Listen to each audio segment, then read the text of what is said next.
Oi, pessoal. Lei Magnitsky. Todo mundo falando desse tema hoje, claro, da aplicação das sanções baseadas na Lei Magnitsky dos Estados Unidos contra o ministro do STF, Alexandre de Moraes. Eu considero esse momento o choque mais grave que o sistema de poder no Brasil sofreu nos últimos 40 anos, desde o começo da Nova República. 1985, começo da Nova República, depois 88, a Constituição. Este é o maior choque que o sistema de poder no Brasil, que é o mesmo nesses últimos 40 anos, já sofreu. Talvez junto com a eleição do presidente Bolsonaro em 2018. Naquele momento foi um choque, claro, de origem interna, agora é um choque de origem primariamente externa, embora, obviamente, por causa de ações internas. O sistema de poder atualmente em vigor no Brasil, está agora sofrendo, portanto, um enfrentamento com a maior superpotência do mundo, com os Estados Unidos. Eu comentei vários aspectos disso numa entrevista que eu acabei de dar agora ao Epoch Times Brasil. Eu queria convidar vocês para assistir, mas antes, eu assisti aqui, vou colocar logo depois aqui o vídeo da minha entrevista. Mas antes queria comentar apenas dois aspectos adicionais, que acho que são muito importantes. Primeiro, o alto perfil político que essa aplicação adquiriu. O secretário de Estado, Marco Rubio, e o secretário do Tesouro americano, Scott Bessent, ambos fizeram postagens exclusivamente sobre esse tema. Não falaram de, enfim, falaram de outros temas hoje, durante o dia, mas em termos de Magnitsky, falaram do Alexandre de Moraes, ambos colocaram nas suas páginas uma chamada sobre isso, dizendo, olha, estamos aplicando a Lei Magnitsky ao ministro do Supremo brasileiro, Alexandre de Moraes, por causa de abusos, de censura, de direitos humanos, atentados aos direitos humanos e tudo isso. Então, é um tema-chave hoje em Washington, dentro do governo americano. Para o Trump, a gente já sabia, um tema que está na mesa do Trump, mas está também na mão de dois dos seus mais importantes secretários, que é como se fossem ministros, claro, o das Finanças, o Bessent, e o secretário de Estado, Marco Rubio. Então, é um tema que está no topo das prioridades hoje em Washington. Em segundo lugar, é o seguinte, na nota que o Departamento do Tesouro americano lançou, explicando as sanções ao Alexandre de Moraes, eles dizem o seguinte, que essa aplicação da Lei Magnitsky, ela se baseia no reconhecimento de que a prevalência dos direitos humanos e o combate à corrupção são fundamentais, né? E dizem que atentados contra os direitos humanos e corrupção, né, tem um escopo e uma gravidade tamanhos que podem ameaçar a estabilidade internacional, né, os sistemas políticos e econômicos. Dizem que abusos de direitos humanos e corrupção solapam os valores que formam uma base segura, né, uma fundação segura das sociedades, né?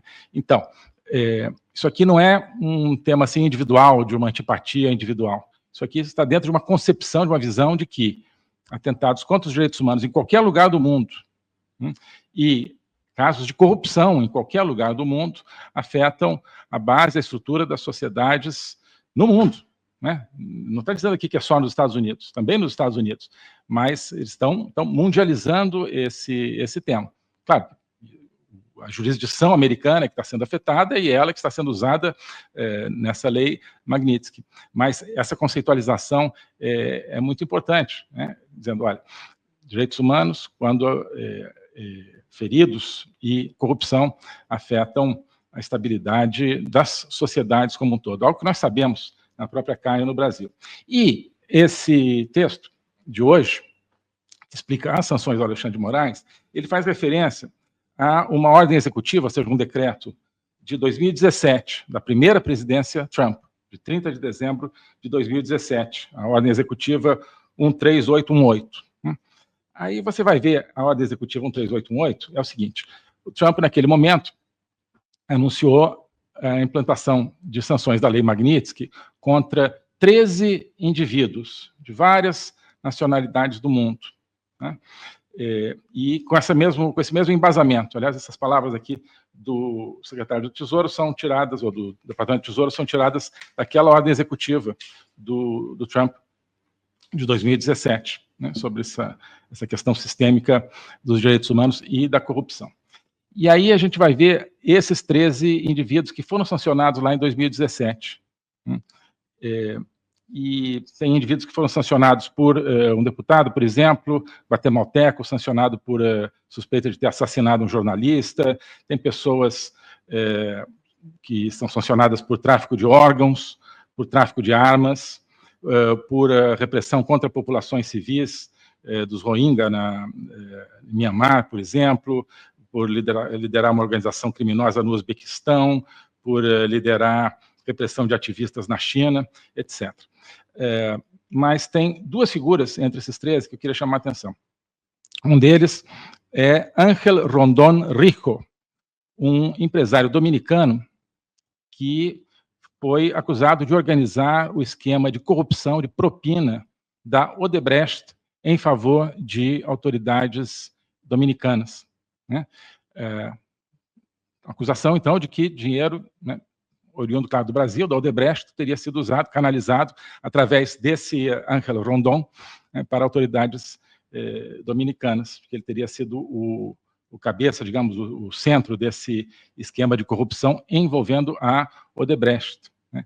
E a explicação dessa medida de 2017, que sancionou esse dominicano, lembra que a Odebrecht foi objeto de processos aí por corrupção em vários lugares do mundo e que chegou a ter que pagar algo como 4 bilhões de multa, né, por ter reconhecido corrupção. Então, é só no Brasil que essas ações de corrupção foram esquecidas e varridas para baixo do tapete, né? Nos Estados Unidos, não, né? E redundaram na Lei Magnitsky contra essa pessoa específica. Então, está ali. E outra pessoa que, então, sofreu, lá em 2017, essas sanções da Magnitsky é o Roberto José Rivas Reyes, que era o presidente do Supremo Conselho Eleitoral da Nicarágua, portanto, do TSE da Nicarágua. Ele era acusado de corrupção, enriquecimento ilícito e acusado de fraude eleitoral, né? Então, sofreu também sanções da Lei Magnitsky.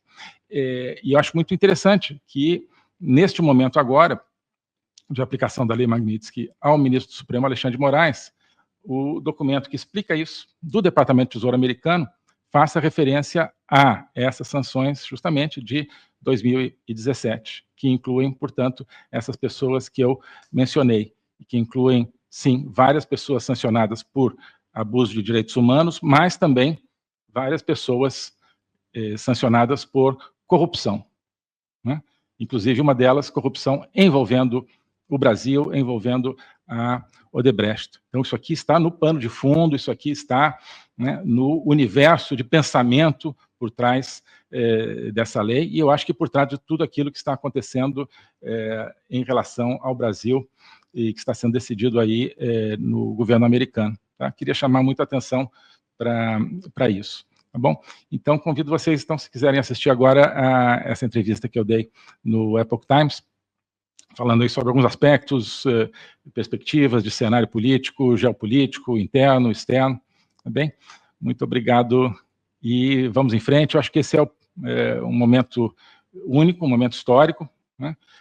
O Brasil está tendo, sim, uma oportunidade, com todos, né, o caráter heterodoxo daquilo que está acontecendo, estamos tendo uma oportunidade única de vislumbrar uma mudança de sistema, né, no Brasil. Tá bom? Abraços, tudo de bom.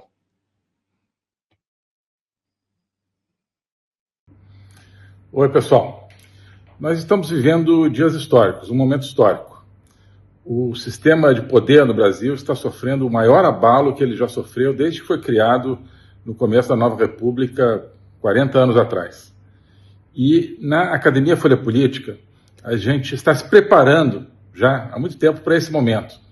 Na Academia Folha Política, a gente estuda, entre tantas coisas, nós estudamos como funciona o sistema de poder no Brasil, como ele faz parte de um sistema de poder global e como esse sistema está sendo minado, está sendo solapado e talvez possa realmente ser superado graças, entre outros elementos, às inovações, à política do Donald Trump. Como a gente está vendo agora, é uma aplicação prática de toda uma visão de mundo diferente que pode levar finalmente ao colapso desse sistema de poder que está em vigor no Brasil. Então, para entender isso, nós temos muitos elementos, muito material na Academia Folha Política, que já tem um curso com mais de 3 anos de duração, e que continua, toda semana tem uma nova aula, e toda semana nós temos um diálogo com os alunos do curso. Os alunos do curso, a gente se reúne por Zoom, tem uma conversa, troca comentários, troca ideias.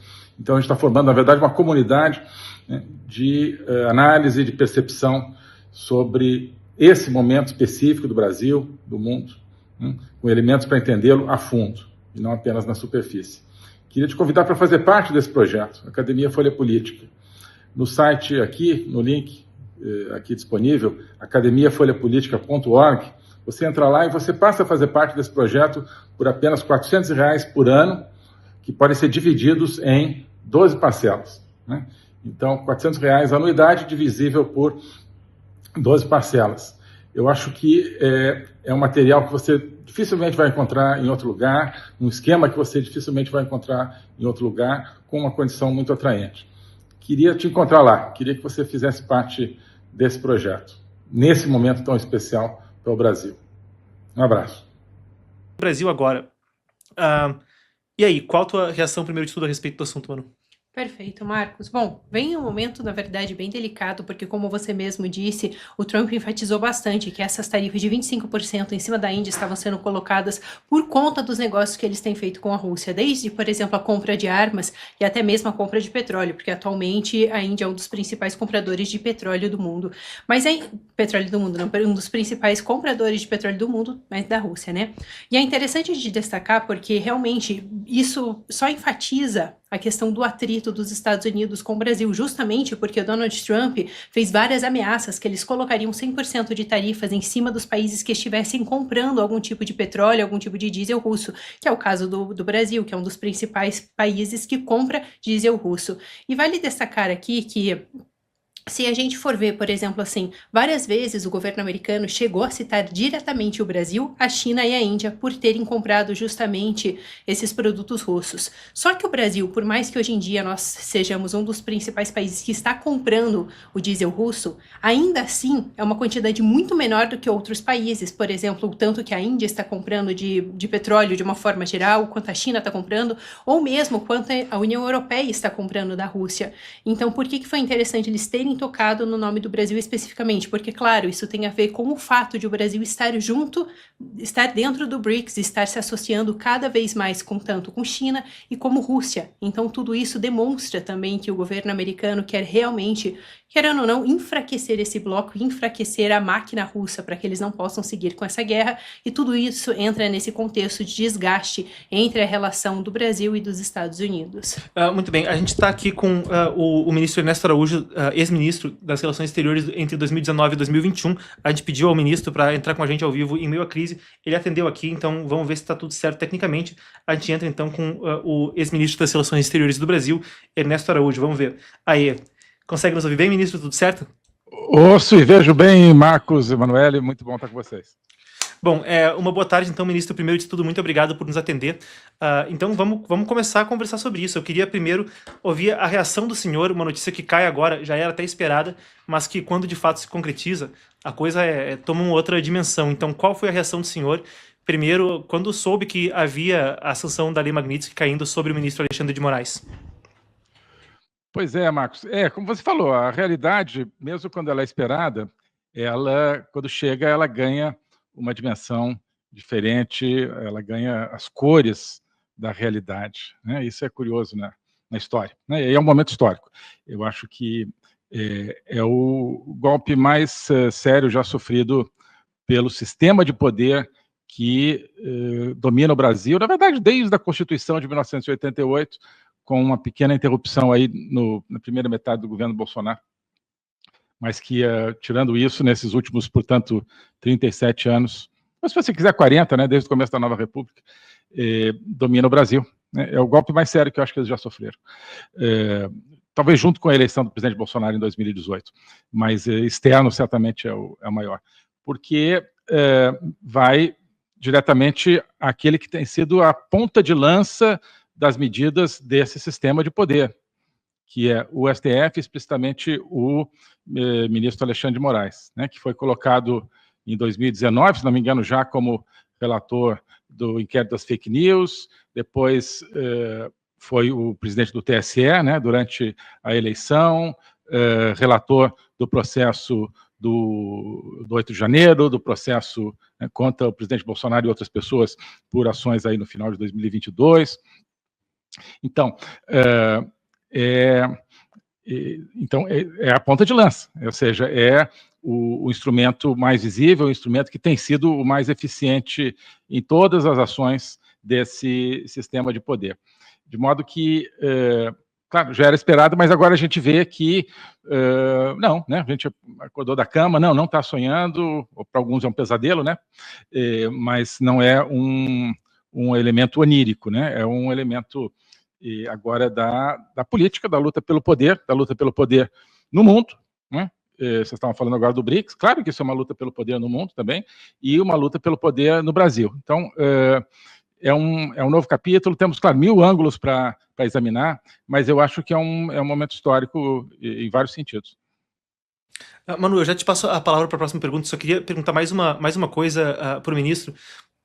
Uma das questões é que isso vem com uma atenção renovada também do governo americano para a América do Sul. Marco Rubio é o primeiro secretário de Estado a ser latino-americano.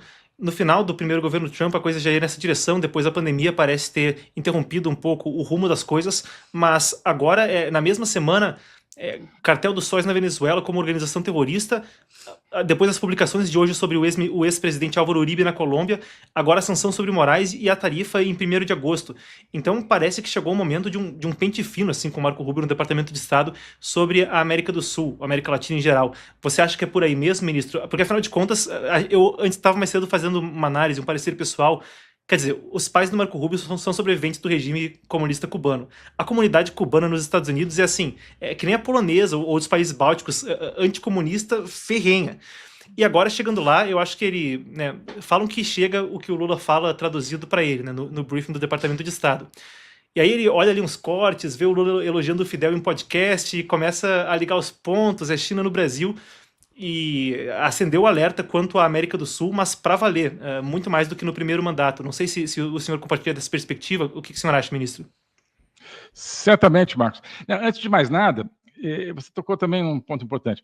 A questão da Flórida, né, Marco Rubio, senador da Flórida, e comunidade cubana. Hoje existe uma comunidade de todos os países latino-americanos muito grande, inclusive venezuelanos e brasileiros, quer dizer, que são entre aqueles que estão sofrendo mais com regimes de esquerda.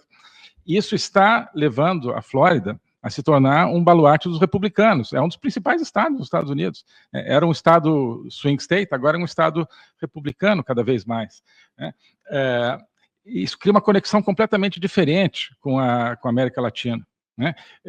Cria uma conexão ainda maior entre política interna dos países latino-americanos e política externa americana. Faz essa ponte. As ações do Marco Rubio, acho, também concordo, ele está, né, passando o pente fino, realmente. Achei muito interessante o tweet dele no domingo sobre Maduro, inclusive do ponto de vista pessoal, porque ele diz, olha, Maduro não é presidente da Venezuela, Maduro é chefe de uma organização terrorista e criminosa. Né?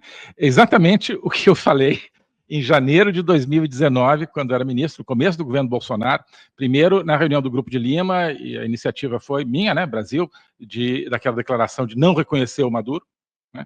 Eu até fiz um tweet chamando o Maduro de ex-presidente da Venezuela, as pessoas achando engraçado, mas porque a gente não reconhecia desde então, né, Maduro como presidente da Venezuela. E eu fiz uma nota, né, logo, alguns dias depois, dizendo assim, olha... esse regime venezuelano é um regime ligado ao crime organizado, ao terrorismo, essas palavras estão lá, numa nota de, se não me engano, 13 de janeiro de 2019.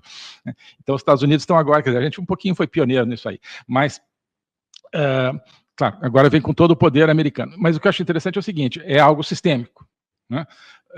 visivelmente, em Washington, eles estão entendendo como funciona o sistema de poder no Brasil, né?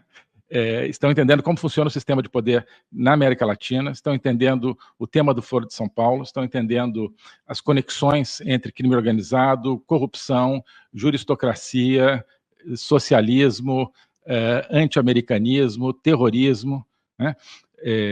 Essa salada, né? Eles estão entendendo como é feita essa salada do Foro de São Paulo, né? E acho isso fundamental, porque eles não estão vindo apenas, então, em relação a um ou outro desses elementos, estão vindo contra todos esses elementos ao mesmo tempo, com diferentes instrumentos. Isso já estava presente numa ordem executiva do primeiro dia de governo do Trump, quando ele fala, olha, vamos declarar os cartéis entidades terroristas, né? E diz, olha, os cartéis, entre outras características, eles têm o seguinte, eles são ligados à política interna dos países latino-americanos, dos países das Américas. Então, os novelos estão sendo puxados, né? Os novelos estão sendo puxados daqui e dali. É uma medida aqui, é uma declaração ali, é uma retaliação acolá, é uma tarifa, é uma Magnitsky, né? Eu acho que isso tudo faz parte de um processo, isso que é importante, não são medidas isoladas. Manu, por favor. Perfeito. Ministro, o que eu queria saber do senhor é principalmente que tipo de repercussão você espera que aconteça agora, porque eu acho que esse é um dos principais pontos, assim, de curiosidade. Será que o governo vai realmente voltar atrás, vai tentar de alguma maneira, tanto o governo quanto Alexandre de Moraes? Claro, a gente entende que isso foi algo específico para o Moraes, mas mesmo assim, tem toda a questão do atrito com o governo nesse momento, as tarifas que estão vindo aí. Você acredita que essa pressão do governo americano vai fazer o governo brasileiro recuar e tentar negociar com os Estados Unidos, tentar mudar a postura, ou você acredita que talvez isso possa só levar o Brasil ainda mais para as mãos de países totalitários, tentar, por exemplo, aumentar os laços com a China e com a Rússia, que são países que se disporiam a amparar o Brasil nessa situação? Então, Manu, sim, eu acho que isso, claro, como até já tem sido dito aí por autoridades do governo, tende a intensificar a relação do Brasil, se é que isso ainda é possível, né, com os países do BRICS e especificamente com a China. Mas eu acho que isso é algo mais retórico, inclusive porque economicamente eu acho que já tem sinais aí de que a China não está preparada para, já saiu em alguns órgãos aí da imprensa, né, para substituir os Estados Unidos como importador desses produtos brasileiros, porque não são produtos da nossa corrente com a China, né? E a China tem, como vocês, né, estão cobrindo aí no Epoch Times, sérios problemas econômicos, né? Então, eu acho que digamos assim, é uma rede de segurança que está furada, né, esse BRICS, né? Caiu, mas acho que vai cair mais, porque vai segurar com declarações, mas as declarações são piores ainda, né? Porque se declarações, agora nós estamos mais perto ainda da China, mais perto ainda da Rússia, né? Isso vai piorar ainda mais as medidas concretas que os Estados Unidos estão tomando em termos comerciais, em termos jurídicos, né? Então, também a gente tem que ver assim, o que é o Brasil, né, jogar o Brasil. A gente tem que começar a ver assim, não, alguns brasileiros, né, vão ser jogados ainda mais nos braços da China e da Rússia, mas eu acho que o Brasil como nação, não. Acho que o Brasil como nação, as pessoas estão vendo, as empresas, as instituições que ainda conseguem pensar um pouco no Brasil, estão vendo que a inserção do Brasil no bloco totalitário é um beco sem saída, é um alçapão no qual o Brasil estava caindo e quem sabe a gente tem a chance de se livrar. Agora... Oi, pessoal. Nós estamos vivendo dias históricos, um momento histórico. O sistema de poder no Brasil está sofrendo o maior abalo que ele já sofreu desde que foi criado no começo da Nova República, 40 anos atrás. E na Academia Folha Política, a gente está se preparando já há muito tempo para esse momento. Na Academia Folha Política, a gente estuda, entre tantas coisas, nós estudamos como funciona o sistema de poder no Brasil, como ele faz parte de um sistema de poder global e como esse sistema está sendo minado, está sendo solapado e talvez possa realmente ser superado graças, entre outros elementos, às inovações, à política do Donald Trump. Como a gente está vendo agora, é uma aplicação prática de toda uma visão de mundo diferente que pode levar finalmente ao colapso desse sistema de poder que está em vigor no Brasil. Então, para entender isso, né, nós temos muitos elementos, muito material na Academia Folha Política, que já tem um curso com mais de 3 anos de duração e que continua, né, toda semana tem uma nova aula e toda semana nós temos um diálogo com os alunos do curso. Os alunos do curso, a gente se reúne por Zoom, tem uma conversa, troca comentários, troca ideias. Então, a gente está formando, na verdade, uma comunidade, né, de análise, de percepção sobre esse momento específico do Brasil, do mundo, né, com elementos para entendê-lo a fundo, e não apenas na superfície. Queria te convidar para fazer parte desse projeto, Academia Folha Política. No site aqui, no link aqui disponível, academiafolhapolitica.org, você entra lá e você passa a fazer parte desse projeto por apenas R$400 por ano, que podem ser divididos em 12 parcelas, né? Então, R$400 anuidade divisível por 12 parcelas. Eu acho que é um material que você dificilmente vai encontrar em outro lugar, um esquema que você dificilmente vai encontrar em outro lugar, com uma condição muito atraente. Queria te encontrar lá, queria que você fizesse parte desse projeto, nesse momento tão especial para o Brasil. Um abraço. No Brasil, eu vejo assim, qual que é a tendência no sistema político brasileiro? É o acordão, né? É a pizza, é o arranjo, né? Então, tem gente louca para fazer um acordão, mas, assim, eles estão acostumados a lidar dentro da realidade brasileira, né? Onde está todo mundo, né, nessa cultura do acordão. Não, agora tem um ator completamente diferente, né, que, claro, faz os seus acordos, mas numa lógica completamente diferente. Então, eu imagino, assim, que hoje, o pessoal lá em Brasília está assim, olha, vamos fazer um acordo? Mas quem? Né? Com quem? Como? Né? Deve ter gente louca para fazer isso. Outros vão dizer, não, vamos nos fechar aqui e vamos até o ponto de ruptura. Ambos têm prós e contras, obviamente, do ponto de vista do sistema de poder. Eles podem tentar, sim, uma amenização que inclua, por exemplo, um afastamento do Alexandre de Moraes, né? Então, tentar isolar o Moraes como se ele fosse o problema, tentar fazer alguma coisa em relação à anistia, alguma coisa em termos de comércio, como eles vinham sinalizando esses dias, né? Mas nada indica que o Trump não fala, tá bom, ok, põe isso tudo no bolso e vem mais com mais exigências depois, com mais pessoas na Magnitsky, com mais... Né? Então, porque esse é o começo, eu acho, não é o fim, essa aplicação da Magnitsky hoje. Então, a linha do... Eu não quero estar dando muita ideia, né, para o pessoal, mas, enfim, eles saberão pensar melhor do que eu. Mas eu acho que essa linha do acordo, não sei se está muito certo, não. Então, o que eu vejo como hoje mais provável seria eles... Não, vamos fechar, todo mundo solidariedade, não só os ministros do Supremo, mas todas as outras grandes figuras do poder, do executivo, do legislativo, os caciques políticos e tal, e combinar esse discurso de que é um absurdo, de que é uma intervenção, vamos defender a soberania e se preparar para o impacto, né, para novos impactos. Né, eles estavam muito confiantes na questão, eu acho, da popularidade do Lula, que teria ganho nesses últimos dias, acho que ganhou muito pouco, né, pelas pesquisas, mas a questão é que a popularidade, ela só conta no momento da eleição, né, no momento antes é uma coisa teórica, e a eleição está muito longe, até lá tem, né, muito caminho para rodar e muita coisa a ser perdida por esse sistema. Então, eu acharia mais provável né, que eles se finquem aí no chão e tentem apelar para essa coisa de soberania e tal, mas um pouco para ver no que dá, porque enfim, posso estar enganado, mas acho que essa é a linha mais provável. Ministro, eu queria até perguntar nessa questão do que pode ser feito, porque, claro, você que já foi ministro sabe como isso é, mas eu imagino que sejam aí umas 200 embaixadas, mais uns quantos expatriados e comunidades buscando atenção no Departamento de Estado. A fila é longa, né? E até, eu não sei se cheguei a te contar, eu passei na frente da residência do embaixador brasileiro em Washington, nessa última visita que eu tive lá, quando eu fui cobrir o 4 de julho. Cara... O ministro sabe do que eu tô falando. Que mansão, hein? Fiquei surpreso com o tamanho da embaixada e o tamanho da casa do embaixador, assim. Uma coisa de fazer inveja das embaixadas ali do lado.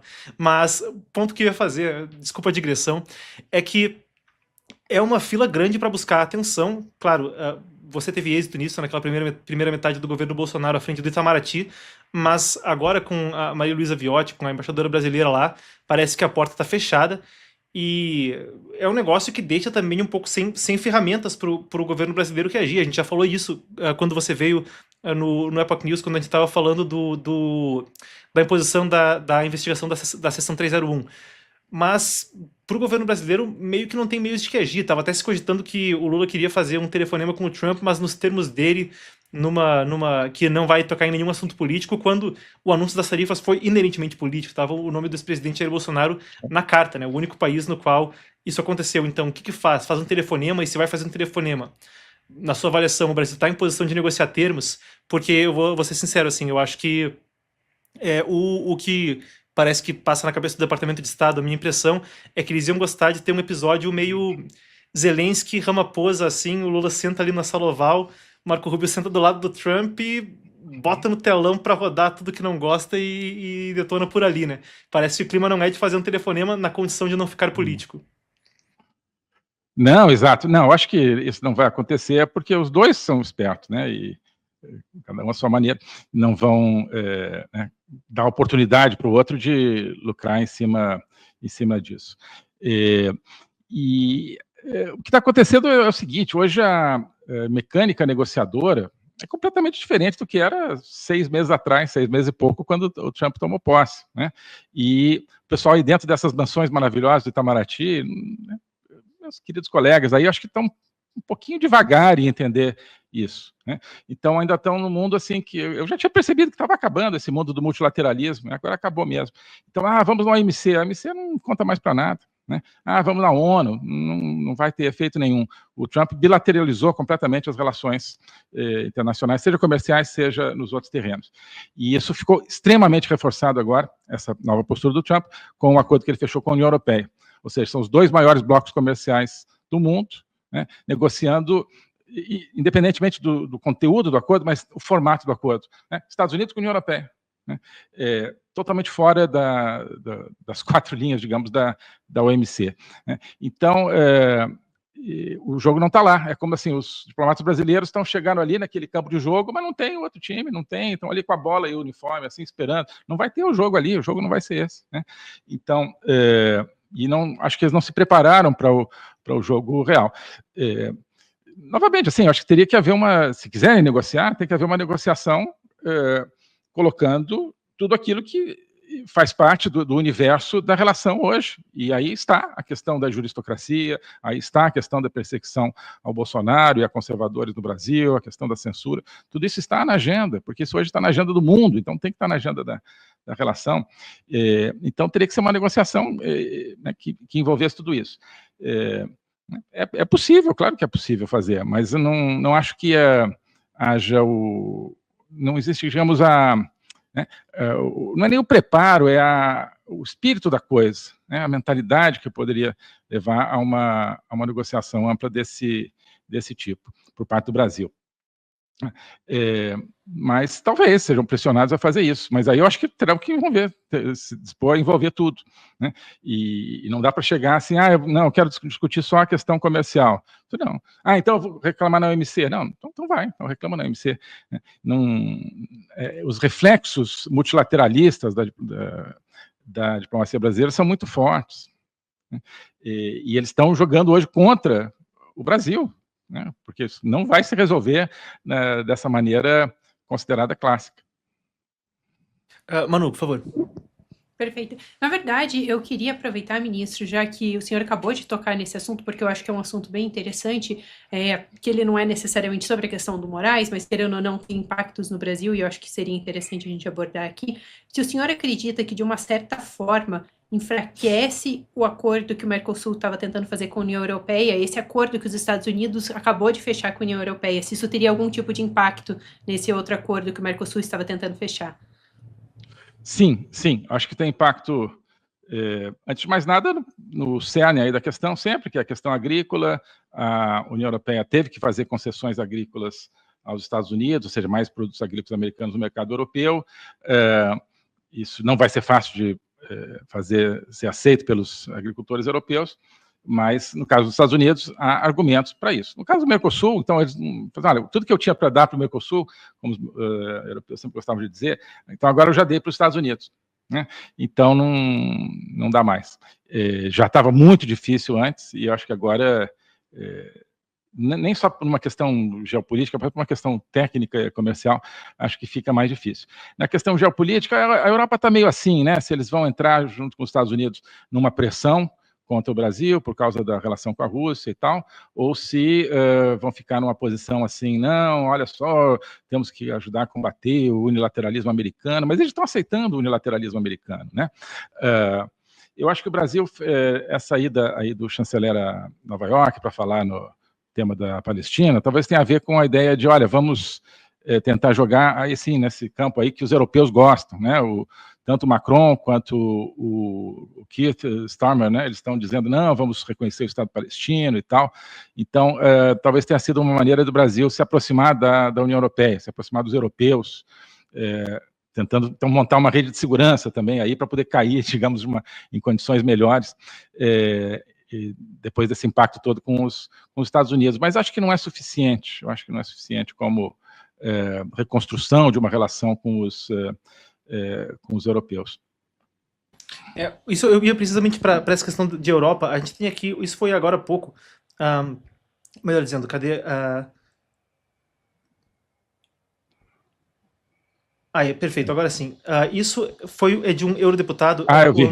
o Dominik Tarczynski, que fala que ele e outros 15 europarlamentares então mandaram uma carta para a Kaja Kallas, que é, claro, como se fosse a ministra das Relações Exteriores da União Europeia, ela que lida com o Comissariado de Assuntos Externos, e por um pedido para que haja precisamente mais sanções aos moldes da Lei Magnitsky contra o Moraes e outros ministros do STF na Europa. Depois da guinada que houve com os Estados Unidos, sei que o senhor já comentou isso, mas se a gente puder aprofundar um pouco, a possibilidade de que isso aconteça e o quanto isso de fato agravaria a situação, porque a Lei Global Magnitsky americana já é por si só muito abrangente. Basicamente, a não ser que você esteja, sei lá, trocando as coisas em rublos, ou esteja com um cartão de crédito aí no Banco do Irã, a vida financeira acabou, né? Claro.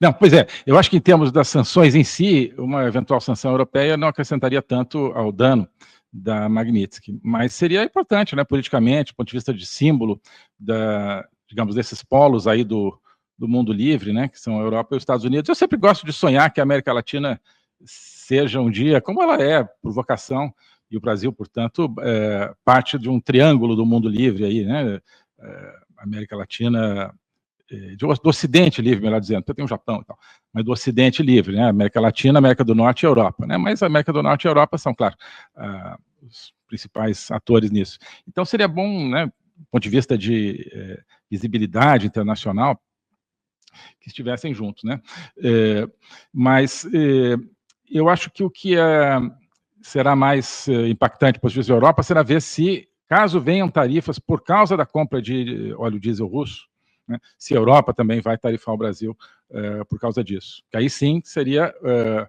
um impacto comercial muito efetivo. O impacto da Magnitsky, como ela já é tão ampla por parte dos Estados Unidos, uma Magnitsky europeia não acrescentaria tanto. Agora, mas isso é importante, claro, do ponto de vista político. Esse deputado polonês, ele faz parte do grupo mais conservador, ou seja, da direita mais autêntica, né, do Parlamento Europeu, que tem pessoas que são muito meus amigos lá do Vox, da Espanha, por exemplo, que tem o pessoal da Giorgia Meloni, né, da Itália. É um partido forte, embora a maioria seja do partido de centro-direita, que é o da Ursula von der Leyen, que é aquela coisa, né, muito assim, em cima do muro e tal. Mas temos que ver, porque o Parlamento Europeu, cada vez mais, é uma caixa de ressonância muito importante para o mundo. Então, só o fato de estar sendo falado lá... E uma coisa é o seguinte, né? Tem, então, o polonês, o pessoal do Vox está falando todo dia, que nos acompanham isso, né? Alexandre de Moraes e tal, Magnitsky. Não tem ninguém defendendo. Não tem ninguém defendendo. Não estou vendo ninguém defendendo. Né? Então, é uma música que vai tocar nessa caixa de ressonância e não tem uma contramúsica. Em certos casos, né, você tem a direita no Parlamento Europeu com determinada posição em relação a, sei lá, Cuba, Venezuela, Camboja, o que seja. Né? E, às vezes, aí tem uma outra corrente no outro sentido, né, defendendo e tal. Agora, não estou vendo. Então, vamos acompanhar isso aí. Né? A Europa está acordando, né? Devagar, assim, né? Devagar, mas estão tomando aí um sacolejo do Trump e tal. Acho que vão se dar conta do quão danoso pode ser para realmente a estrutura das sociedades europeias, do mundo livre, você ter, num país da importância do Brasil, um regime como o Brasil tem hoje. Eu acho que eles vão acordar para isso. Bom, perfeito. Deixar o agradecimento, então. Muito obrigado ao ministro que, de surpresa, aí conseguiu achar um tempo na agenda para nos atender. Sempre um prazer conversar com o senhor. Muito obrigado pela participação, ministro. É um prazer, Marcos, Manu, parabéns pela cobertura que vocês estão fazendo. E, como eu disse, acho que é um capítulo, digamos, original aí, mas de uma história, uma novela que vai muito longe. Mas muito obrigado pela oportunidade. Muito obrigada, ministro. Muito bem, a gente ouviu então o ministro das Relações Exteriores, ou melhor dizendo, ex-ministro das Relações Exteriores, Ernesto Araújo, que ocupou então a chancelaria brasileira, ocupou a liderança do Itamaraty entre 2019 e 2021, na primeira metade do governo anterior. A gente segue acompanhando aqui os desdobramentos. A gente passava então pelo que houve no Parlamento Europeu, e são algumas das questões que a gente pontua. A gente acabou de ter, mano, a gente vai repercutir mais em breve, mas a gente acabou de ter o seguinte: isso veio agorinha do Departamento de Assuntos Ocidentais, que também publicou sobre sanções da Lei Global Magnitsky. Então, a gente está aqui com o Departamento de Assuntos Ocidentais, que é a subdivisão dentro do Departamento de Estado que lida com essa questão, e eles acabaram de publicar. Hoje, os Estados Unidos estão impondo sanções ao ministro da Suprema Corte, Alexandre de Moraes, por sérias violações de direitos humanos, incluindo prisões arbitrárias, negações flagrantes de garantias de julgamento justo e violações de liberdade de expressão. Moraes abusou da sua autoridade ao se envolver em um esforço targeted, um esforço pontual e politicamente motivado, feito para silenciar críticos políticos através de ordens secretas, fazendo com que plataformas online, incluindo companhias de redes sociais americanas, banissem as contas de indivíduos por postarem discurso que era legalmente protegido. Moraes ainda abusou da sua posição para autorizar prisões injustas antes de julgamentos e minar a liberdade de expressão. Moraes está sendo designado de acordo com a Ordem Executiva 13818, que ergue-se sobre a implementação da Lei Global Magnitsky. Os Estados Unidos vai usar todas as ferramentas, todos os instrumentos apropriados e efetivos, diplomáticos, políticos e legais, para proteger americanos de atores malignos estrangeiros como Moraes, que iriam miná-los.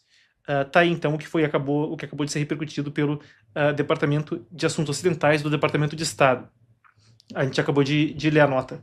Bom, muito bem, a gente interrompeu aqui para receber o ministro Ernesto Araújo, mas eu queria seguir com você, Manu, porque é uma situação na qual parece haver algum tipo de impasse, e aqui, pessoal, como jornalistas, a gente fica com a licença, numa breaking news como essa, de compartilhar com vocês as nossas impressões, da gente que está lidando com o assunto o tempo todo. Vocês também têm o comentário livre, e a gente vai buscar o nosso melhor para estar dando impressões sinceras e navegar juntos essa crise. Então, Manu, eu queria começar te ouvindo sobre o seguinte: quando a gente fala sobre a possibilidade, como a gente estava discutindo com o ministro, do que acontece agora com o Brasil, são essencialmente dois cenários.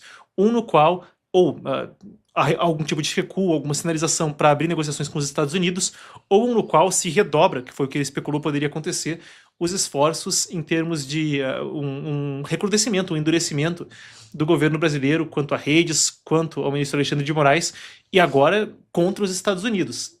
E nesse recrudescimento, o parceiro que sobra é a China.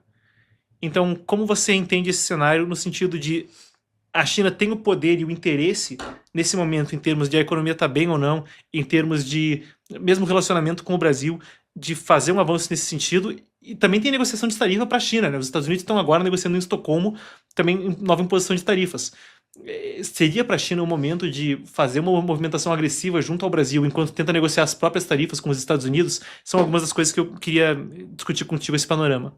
Perfeito, Marcos. Bom, é um momento realmente muito delicado, como você comentou. Eu também vejo dessa perspectiva que agora o posicionamento do Brasil vai ser bem determinante, ou eles vão realmente ceder para alguns dos pedidos ali do governo americano. Inclusive, tem sido muito falado que provavelmente vai vir alguma proposta para o governo americano ter acesso aos minerais de terras raras do Brasil. A gente vai ter que esperar realmente entender qual que vai ser a contraproposta do governo americano. Mas caso o governo brasileiro entenda que eles não querem dar um passo atrás, que eles realmente não querem dar uma recuada, realmente só sobraria a China, sobraria talvez a Rússia, que está numa situação até mais complicada nesse momento. As tarifas secundárias estão para vir em semanas, né? Seria mais 100% de tarifas secundárias em cima dos 50% de sexta-feira. Então, uma pressão muito grande, mas realmente no momento que o regime chinês se encontra agora, eles não teriam como realmente dar esse suporte para o Brasil. Tanto como, por exemplo, o que o Ernesto comentou, o ministro comentou sobre a China não ter realmente como absorver esses produtos que o Brasil atualmente exporta para os Estados Unidos, porque os negócios que o Brasil tem atualmente